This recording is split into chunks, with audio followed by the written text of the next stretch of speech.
Welcome to celebrity fact. Gal Gadot को आज पूरे वर्ल्ड में वंडर वुमन के नाम से जाना जाता है। They're everything you say, but so much more. गैल गैडोट को आज मास मूवीज के लिए सबसे पहले कंसिडर किया जाता है और इसलिए she is the highest paid actress in the world. तो गाइस, इस वीडियो में हम आपको गैल गैडोट की लाइफ से जुड़े 20 ऐसे interesting and mind blowing fact बताएंगे जो शायद आप ना जानते हो। लाइक उन्हें कैसे फास्ट एंड फ्यूरियस सीरीज में जिजेल का रोल मिला था और गैल ने क्यों एक्टिंग को छोड़ने का डिसीजन लिया था और उनकी वंडर वुमन मूवी के बनने से पहले कितनी बार इस मूवी को कैंसिल किया गया था। तो गाइस, गैल गैडोट की लाइफ से जुड़े और भी interesting and mind blowing fact जानने के लिए भी रिक्वेस्ट कि आप इस वीडियो को एंड तक जरूर देखें। One last chance to take me up on my offer. Gal Gadot का बर्थ 30 अप्रैल 1985 में इजराइल में हुआ था। गैल का बर्थ एक मिडिल क्लास फैमिली में हुआ था जहां उनके फादर एक इंजीनियर थे एंड उनकी मदर स्कूल में एक फिजिकल एजुकेशन टीचर थी। गैल को वर्ल्ड में आज गैल गैडोट के नाम से जाना जाता है, लेकिन क्या आप जानते हैं गैडोट गैल का रियल सरनेम नहीं है। एक्चुअल में गैल का रियल सरनेम ग्रीनस्टेन था, लेकिन गैल के बर्थ से पहले उनके पेरेंट्स ने अपना सरनेम ग्रीनस्टेन से गैडोट कर लिया था और इसीलिए उन्हें आज पूरे वर्ल्ड में गैल गैडोट के नाम से जाना जाता है।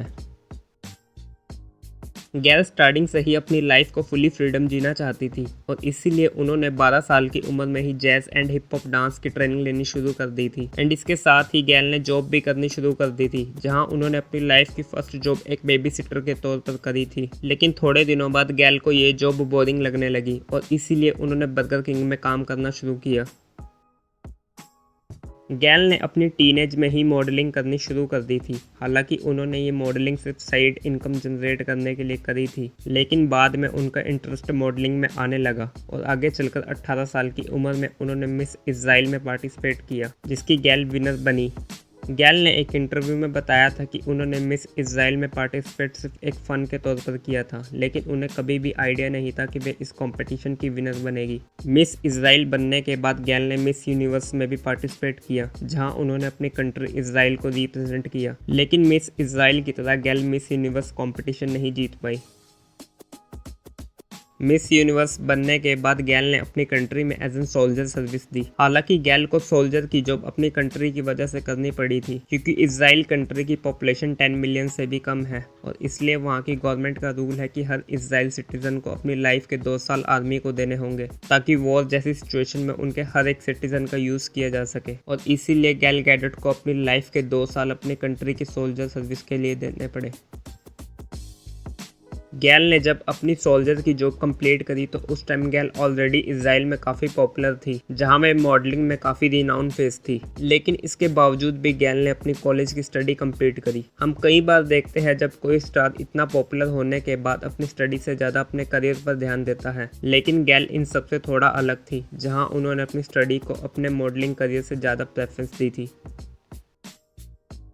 जेम्स बॉन्ड सीरीज बहुत ही पॉपुलर फ्रेंचाइज है, जहां इसकी 22nd मूवी क्वांटम ऑफ सलास के लीड में हमें Daniel Craig and Olga Kurylenko नजर आए थे, जहां ओल्गा कुरिलेंको ने मूवी में कैमिली का रोल प्ले किया था।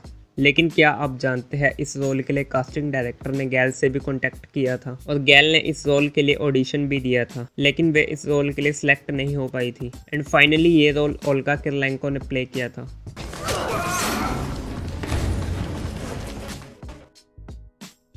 गैल ने अपना debut fast and Furious movie की 4th मूवी से करा, जहां मूवी में गैल ने जिजेल का रोल प्ले किया था। लेकिन उनके इस रोल के लिए 6 और एक्ट्रेसेस ने भी ऑडिशन दिए थे, लेकिन फाइनली गैल को ही मूवी के लिए सिलेक्ट किया गया था।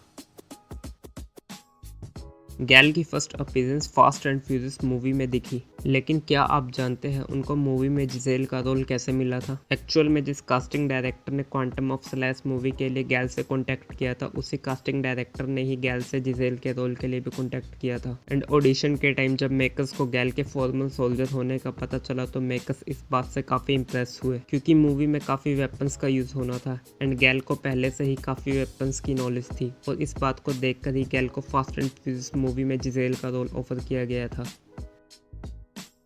गैल की फर्स्ट अपीयरेंस जहां फास्ट एंड फ्यूरियस में आई, लेकिन क्या आप जानते हैं इस मूवी से पहले गैल ने एक टीवी शो में भी काम किया था। एक्चुअल में फास्ट एंड फ्यूरियस मूवी से पहले गैल ने बुबोट नाम के टीवी शो में काम किया था। ये एक इजराइल शो था, जिस वजह से इस शो के बारे में बहुत ही कम ऑडियंस को पता है। फास्ट एंड फ्यूरियस मूवी के बाद गैल को द ब्यूटीफुल लाइफ नाम के अमेरिकन शो में कास्ट किया गया। इस शो में गैल को 3 एपिसोड्स के लिए कास्ट किया गया था, लेकिन ड्यू टू एनी रीजन ये शो कभी टीवी पर रिलीज ही नहीं हो पाया एंड इस शो को डायरेक्ट यूट्यूब पर रिलीज किया गया था। Max and I go way back. I told him if you walk, I'll walk. Fast and Furious movie के बाद गैल गैडोट स्टीवन कैरल की Date Night and Tom Cruise की Knight and Day movie में नजर आई, लेकिन इन सभी movies में उनका रोल काफी छोटा था। और हम आपको बता दें गैल गैडोट की नाइट एंड डे मूवी को बॉलीवुड में भी बैंग बैंग नाम से रीमेक किया गया था, जहां इसके लीड में ऋतिक रोशन एंड कैटरीना कैफ नजर आए थे। वो जो ये सोचते कि तुम कुछ जानती हो। मैं क्या जानती हूँ? कुछ नहीं, पर वो ये नहीं जानते। गैल को फास्ट एंड फ्यूरियस मूवी के बाद कई मूवीज एंड टीवी शोज में कास्ट किया गया, लेकिन ज्यादातर मूवीज में गैल का रोल काफी छोटा होता था एंड जिस मूवीज में वे एज एन लीड काम कर रही थी वे मूवीज फ्लॉप हो रही थी एंड इस बात से गैल गैडोट ने डिसाइड कर लिया था कि अगर उन्हें अब कोई बड़ा रोल ऑफर नहीं होगा तो वे एक्टिंग छोड़कर इजराइल चली जाएगी। लेकिन इसी बीच उन्हें बैटमैन वर्सेस सुपरमैन मूवी में वंडर वुमन का रोल ऑफर किया गया, जिनसे उनके करियर को काफी पुश मिला। गैल गैडोट को असली पहचान वंडर वुमन मूवी से मिली थी, लेकिन क्या आप जानते हैं इस मूवी को पहले भी कई बार बनाए जाने का प्लान किया गया था, जहां सबसे पहले 1991 में वंडर वुमन को बनाने का डिसाइड हुआ था, जहां सैंड्रा बुल्लॉक को वंडर वुमन के लिए सिलेक्ट किया गया था, लेकिन बाद में इस मूवी को पोस्टपोन कर दिया गया था। जहां 2001 में फिर से इस मूवी को बनाने का डिसाइड हुआ, लेकिन अब की बार मूवी को कैंसिल कर दिया गया एंड 2005 में फिर से इस मूवी को बनाने का डिसाइड हुआ, जहां एंजेलिना जोली वंडर वुमन के लिए कंसिडर किया जा रहा था, लेकिन इस बार भी मूवी कैंसिल हो गई एंड इसके बाद 2008 में वार्नर ब्रदर्स ने मूवीज के राइट खरीद लिए एंड उन्होंने मूवी के लिए मेगन गेल को सिलेक्ट किया, लेकिन इस बार भी मूवी नहीं बन पाई एंड फिर मेकर्स ने वंडर वुमन के कैरेक्टर को बैटमैन वर्सेस सुपरमैन मूवी में लॉन्च किया, जिसे काफी पसंद किया गया और इस तरह 2017 में हमें वंडर वुमन के कैरेक्टर पर एक सोलो मूवी देखने को मिली। They're everything you say, but so much more.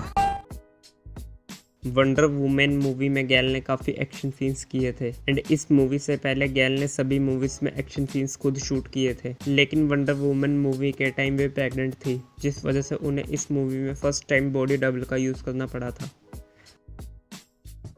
Wonder woman movie part 1 commercially काफ़ी सक्सेस रही, जहां मूवी ने $800 मिलियन से भी अबव का बिजनेस किया था, लेकिन वहीं अगर बात करें इसके सीक्वल की तो वंडर वुमन 1984 को कमर्शियली पार्ट 1 जितना अच्छा रिस्पॉन्स नहीं मिला था, क्योंकि मूवी को दिसंबर 2020 में रिलीज किया गया था एंड उस टाइम मूवी को कोविड प्रोटोकॉल्स को फेस करना पड़ा था, लेकिन मूवी को OTT प्लेटफॉर्म पर भी साथ ही रिलीज किया गया था एंड OTT पर यह मूवी काफ़ी सक्सेस रही थी, जहाँ मूवी के लिए लगभग 17 मिलियन सब्सक्राइबर्स ने HBO Max का सब्सक्रिप्शन लिया था, जिससे मूवी ने 2.4 बिलियन आवर्स का वॉच टाइम कवर किया था, जो कि OTT प्लेटफॉर्म के लिए काफी सक्सेस नंबर माना जाता है। तो गाइस, इस बात से आप वंडर वुमन मूवी का क्रेज लोगों के बीच देख सकते हैं। It's about what you believe.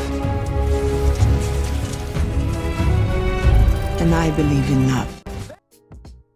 Wonder woman movie में काफ़ी एक्शन सीन्स थे, लेकिन क्या आप जानते हैं गैल को ये सभी एक्शन सीन्स अच्छे से शूट करने के लिए 9 मंथ्स की काफ़ी हार्ड ट्रेनिंग लेनी पड़ी थी, जहां उन्हें अपना अप्रोक्स 8 kg वेट गेन करना पड़ा था एंड वहीं गैल गैडोट को kick boxing, jujutsu, Brazilian martial arts and sword fighting भी सीखनी पड़ी थी एंड इन सब के बाद ही गैल गैडोट ने वंडर वुमन के रोल को मास्टर किया था। वंडर वुमन मूवी के बाद से ही गैल गैडोट वर्ल्ड वाइड काफ़ी फेमस पर्सनैलिटी बन चुकी है एंड इस मूवी के बाद गैल को 2018 में टाइम मैगजीन ने 100 most influential people in the world की लिस्ट में ऐड किया था एंड वहीं वंडर वुमन के बाद से ही गैल को हॉलीवुड की हाईएस्ट पेड एक्ट्रेसेस की लिस्ट में ऐड किया जाने लगा था, जहां वे 2 बार फोर्ब्स की लिस्ट में टॉप 5 एक्ट्रेसेस में से एक रह चुकी है। 2021 में गैल गैडोट रेड नोटिस नाम की एक्शन मूवी में नजर आई थी, जिसमें उनके साथ Wayne Johnson and Ryan Reynolds भी नजर आए थे एंड इस मूवी को भी वंडर वुमन 1984 की तरह थिएटर के साथ OTT पर रिलीज किया गया था एंड इस मूवी ने अपने रिलीज होने के 28 डेज के अंदर OTT पर सबसे ज़्यादा देखे जाने का रिकॉर्ड बनाया था। गैल की अगर पर्सनल लाइफ की बात करें तो गैल गैडोट मैरिड है, जहां उन्होंने येरोन वर्जानो से 2008 में मैरिज करी थी। येरोन बाय प्रोफेशन इजराइल में रियल इस्टेट डेवलपर है एंड आज दोनों के पास 3 ब्यूटीफुल डॉटर्स है। गैल गैडोट की अगर अपकमिंग मूवीज की बात करें तो गैल गैडोट हमें जल्द ही Death on the Nile movie में नजर आएगी। ये एक मर्डर मिस्ट्री मूवी है एंड इस मूवी में हमें बॉलीवुड एक्टर अली फजल भी नजर आएंगे। इसके साथ ही Gal Gadot Fast and Furious movie के 10th पार्ट में भी नजर आएगी, जिसे 2 पार्ट्स में रिलीज किया जाएगा। एंड इस मूवी में विलन के रोल में हमें जेसन मोमोआ दिखेंगे, जिन्हें ऑडियंस एक्वामैन मूवी से जानती है। And Gal Gadot and Jason Momoa fast and Furious movie से पहले जस्टिस लीग मूवी में भी काम कर चुके हैं। तो गाइस ये थी video. Guys let us know in comment section कि आपको गैल गैडोट की मूवीज कैसी लगती है। और गाइस अगर आपको ये वीडियो पसंद आई हो तो इस वीडियो को लाइक करें, शेयर करें और हमारे चैनल सेलिब्रिटी फैक्ट को सब्सक्राइब करें। और गाइस ज़्यादा जानकारी के लिए आप हमें हमारे Instagram page celebrity fact official पर भी फॉलो कर सकते हैं, जहाँ हम सेलेब से रिलेटेड फैक्ट की पोस्ट को शेयर करते रहते हैं।